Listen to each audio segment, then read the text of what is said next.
देखिए, आप ये चाहते हैं कि आप चीज़ों को पढ़ें और वो आपको जल्दी याद हो जाए, तो उसके पीछे दो वजह हो सकती हैं। जिसमें पहली वजह ये है कि जिस चीज़ को पढ़ें उसी में आपका इंटरेस्ट ज़्यादा हो, कि आपको मज़ा आता हो उसे पढ़ने में, आपको अच्छा लगता हो कि कुछ मैंने जाना।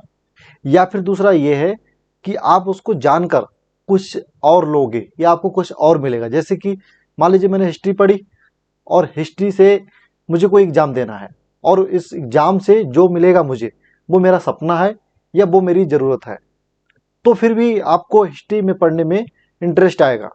लेकिन ये दोनों चीज़ों में से एक भी चीज़ आपके पास नहीं है तो आपका मन नहीं लगेगा और आपको वो चीज़ें याद भी नहीं होंगी, आप बार बार पढ़ेंगे भूल जाएंगे।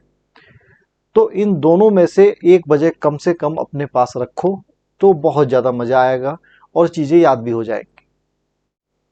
मौलिक अधिकारों के बारे में हमेशा बात होती रहती है, चाहे स्कूल लेवल पर हो, कॉलेज लेवल पर हो, या किसी कोचिंग लेवल पर हो, या न्यूज़ लेवल पर हो। लेकिन कभी कभी कुछ स्टूडेंट को वास्तविक रूप से समझ में नहीं आता है कि ये क्या भला है मौलिक अधिकार, ये हमें कैसे मिलते हैं, हमें तो समझ में नहीं आता, या कभी हमें ऐसा लगा ही नहीं है कि हमें कोई मौलिक अधिकार मिले हुए हैं। तो चलिए मैं आज आपको बताता हूँ कि वास्तव में आपको क्या क्या मौलिक अधिकार मिले हुए हैं जिनका यूज आप रोज करते हैं। सबसे पहले मैं आपको मौलिक अधिकार क्या होते हैं ये चीज़ सिंपल भाषा में बताता हूँ। मौलिक अधिकार संविधान निर्माताओं के द्वारा एक तैयार किया गया वो ड्राफ्ट है जिसमें सरकार के ऊपर कुछ पाबंदियां लगी हुई हैं, जिससे जनता को इस चीज़ में आज़ादी मिले और वह अपने हिसाब से जिए। बस आप सिंपल ये समझ लीजिए। अब ये किस प्रकार से दी गई है, ड्राफ्ट कितना बड़ा है, उसमें क्या क्या है, ये सारी चीज़ें हम एक एक करके समझेंगे अभी। सबसे पहला जो मौलिक अधिकार है वह है समता का अधिकार, जो संविधान के अनुच्छेद 14 से लेकर 18 तक इसके बारे में बताया गया है। 14 से लेकर 18 तक इसके बारे में अलग अलग खंडों में बताया गया है, जो हम आगे अभी समझेंगे। उसके बाद दूसरा मौलिक अधिकार है स्वतंत्रता का अधिकार, जो संविधान के अनुच्छेद 19 से लेकर 22 में बताया गया है। तीसरा है शोषण के विरुद्ध अधिकार, और चौथा है धर्म की स्वतंत्रता का अधिकार, जो अनुच्छेद 25 से लेकर 28 तक है। तो जो पांचवा मौलिक अधिकार है वह है संस्कृति और शिक्षा संबंधी अधिकार, जो अनुच्छेद 29 से लेकर 30 तक है। और जो छठा है वह संवैधानिक उपचारों का अधिकार, जो अनुच्छेद 32 में है। कि आज की डेट में हमारे पास 6 मौलिक अधिकार हैं, लेकिन संविधान निर्माताओं ने हमारे लिए 7 मौलिक अधिकार दिए थे। एक मौलिक अधिकार को हटा दिया गया 1978 में। 1978 में जिस मौलिक अधिकार को हटाया गया उसको कहते थे संपत्ति का अधिकार। मतलब कि जो भी संपत्ति, जैसे कि आपका अगर घर बना हुआ है किसी रोड के पास में या कहीं पर भी बना हुआ है, और सरकार को अगर वह जगह चाहिए तो आज वो ले सकती है और आपको मजबूरन देनी होगी। जबकि 1978 से पहले ऐसा नहीं था। संपत्ति का अधिकार हमारा मौलिक अधिकार था और कोई नहीं छीन सकता था।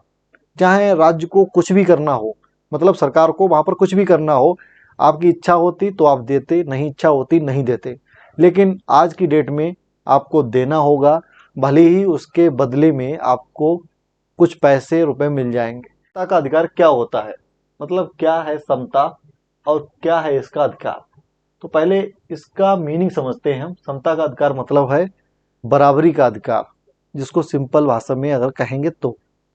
इसमें क्या क्या बताया गया है, इसमें आर्टिकल मैं आपको बताया था कि 14 से लेकर 18 तक हैं।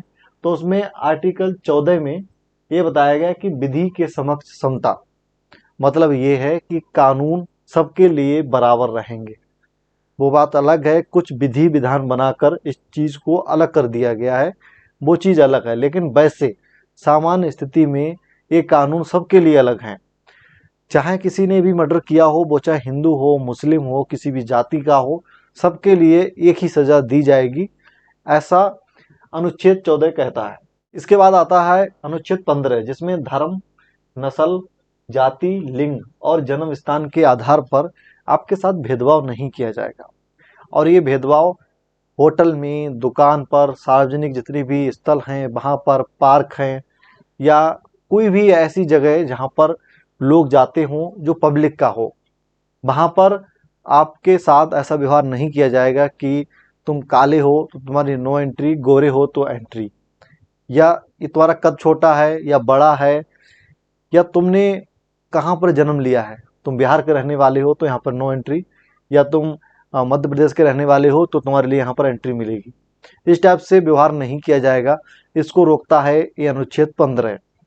इसके बाद आता है अनुच्छेद 16, जिसमें बताया गया है लोक नियोजन के विषय में, मतलब कि सरकारी नौकरियां इस टाइप के विषय में सबके साथ समता का व्यवहार किया जाएगा, मतलब बराबरी का अधिकार दिया जाएगा। किसी को ये नहीं बोला जाएगा कि तुमने उस जगह जन्म लिया है या तुम्हारी जाति कौन सी है, तुम्हारा धर्म कौन सा है।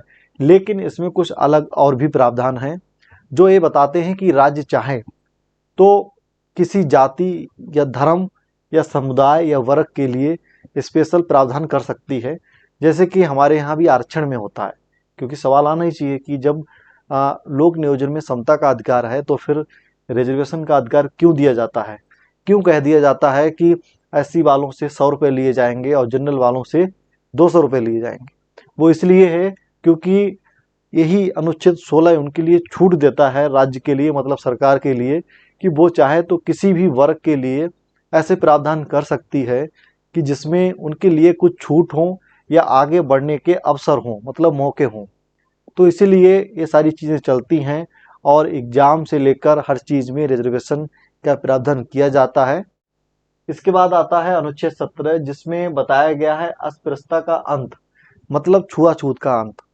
ये अनुच्छेद कहता है कि समाज में किसी भी प्रकार का कोई छुआछूत नहीं रखा जाएगा, कि तुम नीची जाति के हो तुम्हें छुएंगे तक नहीं हम, या तुम्हारी छाया मुझ पर नहीं पड़नी चाहिए, हम बेकार हो जाएंगे, हमारा धर्म नष्ट हो जाएगा या हमारी जाति बेकार हो जाएगी।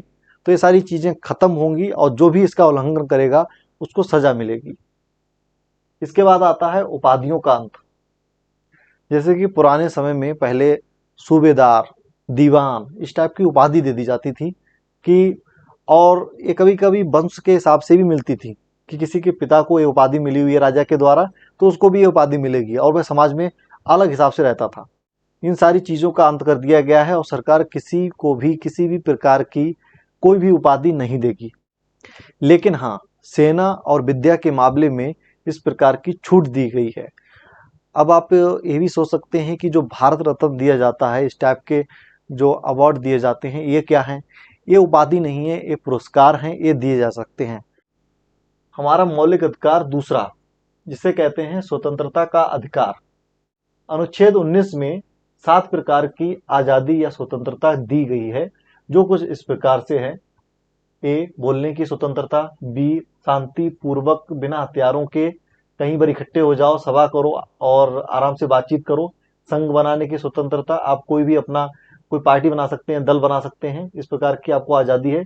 और देश में कहीं भी आने जाने की स्वतंत्रता, देश के किसी भी क्षेत्र में निवास करने का अधिकार और कोई भी व्यापार करने का अधिकार।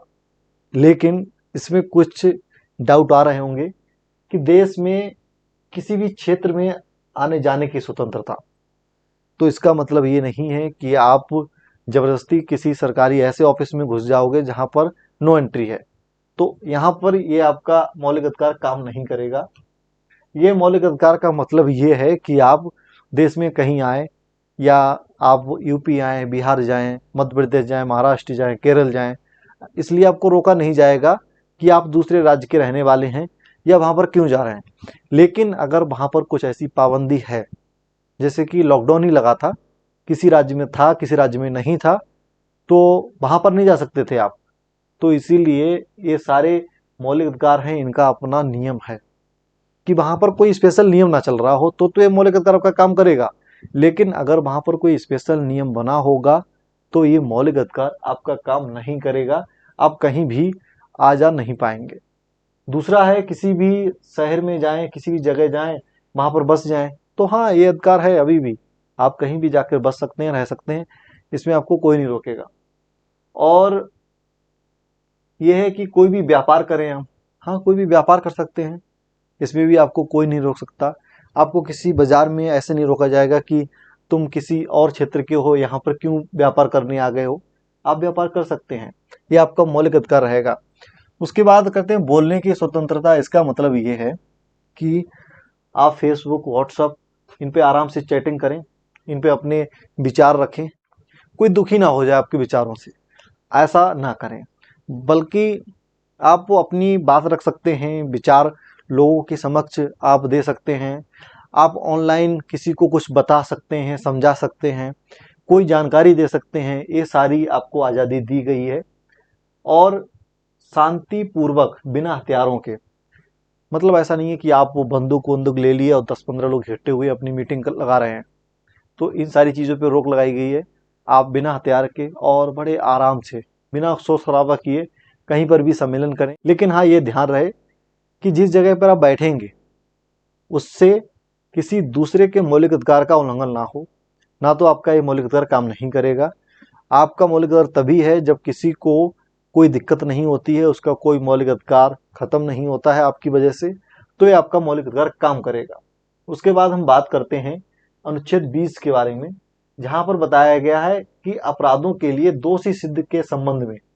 इसका मतलब ये है कि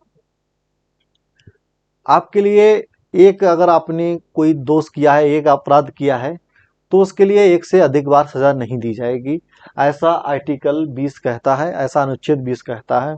और दूसरा इसमें ये कहा जाता है कि अपने ही विरुद्ध आपको ऐसा नहीं फोर्स किया जाएगा कि आप ये कहें कि हमने ही मर्डर किया है, पुलिस इसलिए आपको मारेगी पीटेगी नहीं। लेकिन फिलहाल ये इसका उल्लंघन बहुत होता है आज की डेट में, वो चीज़ अलग है, सबसे ज़्यादा इसी का उल्लंघन किया जाता है।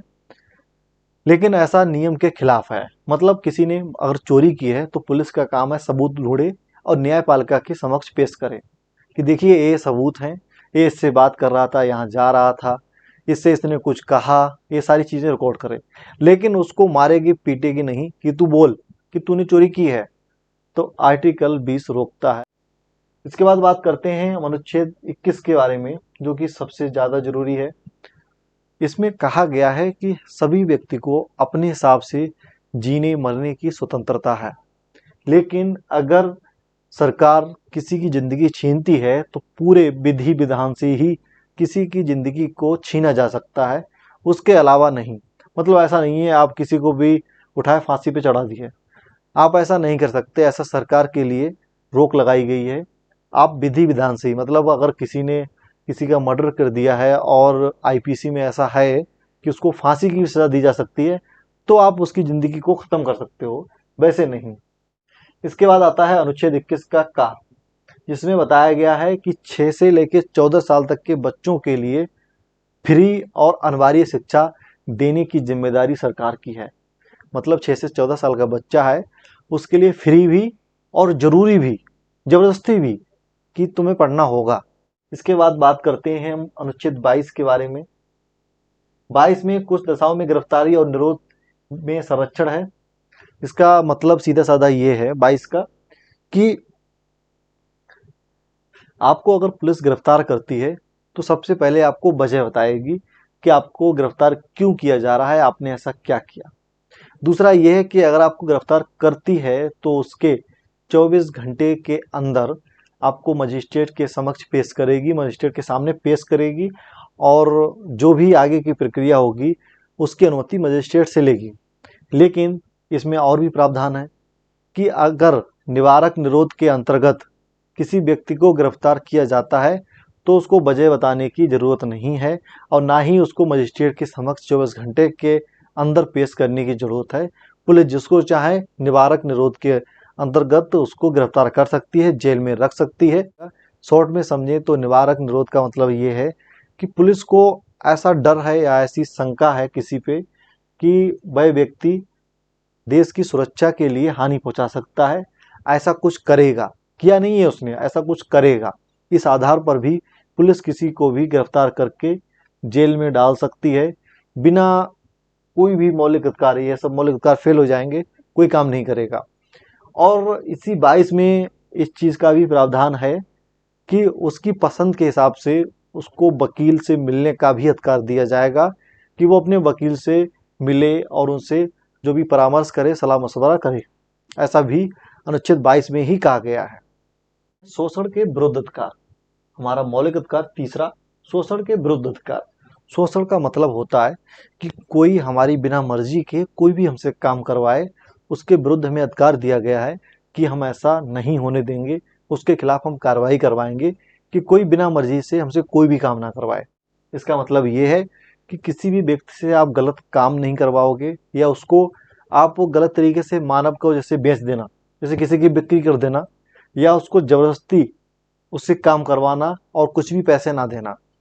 तो ऐसी हमारे पास स्वतंत्रता है कि हम इसके खिलाफ कार्रवाई करवा सकते हैं, और ऐसा कोई भी व्यक्ति हमसे काम नहीं करवा सकता है कि हमारी बिक्री कर दे या गलत तरीके से हमसे काम करवाए और हमें कोई भी पैसे ना दे। लेकिन इसमें भी एक चीज़ ये जोड़ी गई है कि सरकार जब चाहेगी सरकार ऐसा कर सकती है, जब भी उसे लगेगा कि ये पब्लिक के हित में काम है, और तो ऐसा लोगों के लिए बोल सकती है कि आप लोग काम करोगे और हम तुम्हें 1 रुपये भी नहीं देंगे। अभी क्या है कि सरकारी नौकरी करने के पैसे मिलते हैं, लेकिन इसी में कहा गया है कि सरकार को जब भी लगेगा ऐसा तो फ्री में आपसे काम करवा सकती है, और वो भी ज़बरदस्ती में। आप मना नहीं कर सकते हैं कि काम नहीं करेंगे, ज़बरदस्ती आपको उठा लिया जाएगा, काम करो।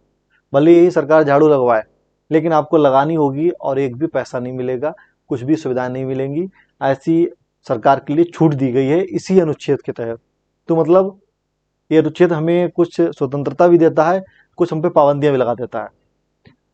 दूसरा हम देखते हैं अनुच्छेद 24 के बारे में, बालकों के नियोजन का प्रतिषेध, जिसमें साफ लिखा है कि जिनकी उम्र 14 साल से कम है उनको फैक्ट्री या कंपनी में काम पर नहीं लगाया जाएगा। उसमें ढाबा, दुकान सब शामिल हैं। इसके बाद हम बात करते हैं अपने चौथे मौलिक अधिकार के बारे में, जिसको कहते हैं धार्मिक स्वतंत्रता का अधिकार। मतलब वो धार्मिक रूप से इसमें आपको स्वतंत्रता दी गई है। क्या क्या दी गई देखते हैं अनुच्छेद 25 को, जिसमें कहा गया है कि आप किसी भी धर्म को मान सकते हो, नहीं मान सकते हो, उसका प्रचार प्रसार भी कर सकते हो। ऐसा करने से आपको कोई नहीं रोकेगा। ये आपको आज़ादी है कि किसी भी धर्म को मानना, आस्था रखना उसमें, और उसका प्रचार प्रसार करना। उसके बाद आता है अनुच्छेद 26, जिसमें बोला गया है धार्मिक कार्यों के प्रबंध की स्वतंत्रता। मतलब आप अपने धर्म के जो प्रचार प्रसार से संबंधित जितने भी कार्य होंगे उनको आप कर सकेंगे, बाकायदे कहीं पर भी कर सकेंगे। वो जगह सही होनी चाहिए और लोक व्यवस्था बनी रहे, लोक व्यवस्था ना बिगड़े, लोगों का स्वास्थ्य ना बिगड़े, ऐसा भी प्रावधान किया गया है। उसके बाद आपको स्वतंत्रता मिली हुई है। इसके बाद बात करते हैं अनुच्छेद 27 के बारे में, जिसमें कहा गया है किसी धर्म की अभिवृद्धि के लिए करों के समुदाय के बारे में स्वतंत्रता। मतलब इसका सीधा साधा ये है कि आपको बाध्य नहीं किया जाएगा कि आप किसी भी धर्म के लिए कर दें, मतलब रुपए दें। जैसे कोई भी धर्म से संबंधित अगर आप किसी भी धर्म के हैं और उससे संबंधित लोग आपके पास आते हैं और बोलते हैं कि आप कुछ पैसे दान करें, तो ये आपकी अपनी आज़ादी है। आप चाहें तो करें, चाहे ना करें, इसमें आपको बाध्य नहीं किया जाएगा, मजबूर नहीं किया जाएगा। ऐसी आपको स्वतंत्रता मिली हुई है। इसके बाद हम बात करते हैं अनुच्छेद 28 के बारे में। इसमें कहा गया है कि स्कूलों में किसी भी प्रकार का कोई धार्मिक कार्यक्रम होता है तो उसमें कोई बच्चा उपस्थित होना चाहता है या नहीं चाहता है, इसके लिए उसको बाध्य नहीं किया जाएगा।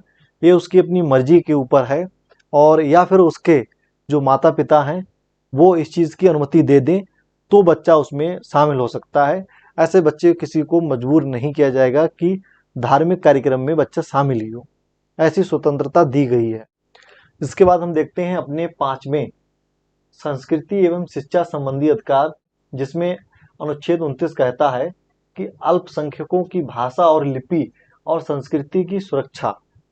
मतलब वो अल्पसंख्यक जो हैं, अल्पसंख्यक का मतलब ये है ऐसे धर्म के लोग, ऐसे वर्ग के लोग जिनकी संख्या बहुत ही कम है, तो उनकी जो भी अपनी भाषा है, लिपि है, उसकी सुरक्षा करना या उसको अपने अच्छे तरीके से बनाए रखना, ऐसी स्वतंत्रता दी गई है अल्पसंख्यकों की, और ऐसा करने से उनके लिए कोई नहीं रोक सकता। इसके बाद हम बात करते हैं अनुच्छेद 30 के बारे में, जिसमें अल्पसंख्यकों को एक छूट दी गई है कि वो किसी भी शिक्षण संस्थान की स्थापना कर सकते हैं और उसका अपने आप से प्रशासन भी कर सकते हैं कि उसको कैसे चलाना है, कब चलाना है, किस प्रकार से उसमें शिक्षा दी जाए। तो ऐसी भी उनको आज़ादी दी गई है हमारे मौलिक अधिकार में। और छठा जो हमारा मौलिक अधिकार है, जो सबसे ज़्यादा महत्वपूर्ण है, इसके बिना ये सारे मौलिक अधिकार का कोई मतलब नहीं है। इस मौलिक अधिकार में ये कहा गया है कि अगर जितनी भी आपके मौलिक अधिकार हैं इनका उल्लंघन होता है तो आप direct supreme court, high court जा सकते हैं और उसका समाधान भी किया जाएगा, ऐसा कहा गया है। संवैधानिक उपचारों का अधिकार, तो ये भी आपका मौलिक अधिकार है कि आप अपने किसी भी मौलिक अधिकार के उल्लंघन की स्थिति में आप डायरेक्ट सुप्रीम कोर्ट या हाई कोर्ट जा सकते हैं और ये मांग कर सकते हैं कि हमारे जो मौलिक अधिकार का उल्लंघन किया जाता है या किया जा रहा है उसको रोका जाए और आपको न्याय मिलेगा, ये भी आपका मौलिक अधिकार है। तो इस प्रकार से हमारे 6 मौलिक अधिकार हैं। छठा मौलिक अधिकार ये कहता है कि अगर आपके पांचों मौलिक अधिकारों में से कोई किसी का भी उल्लंघन करता है तो आप डायरेक्ट सुप्रीम कोर्ट भी जा सकते हैं। ऐसा हमारा मौलिक अधिकार छठा प्रावधान करता है, जो हमारे आर्टिकल 32 में है।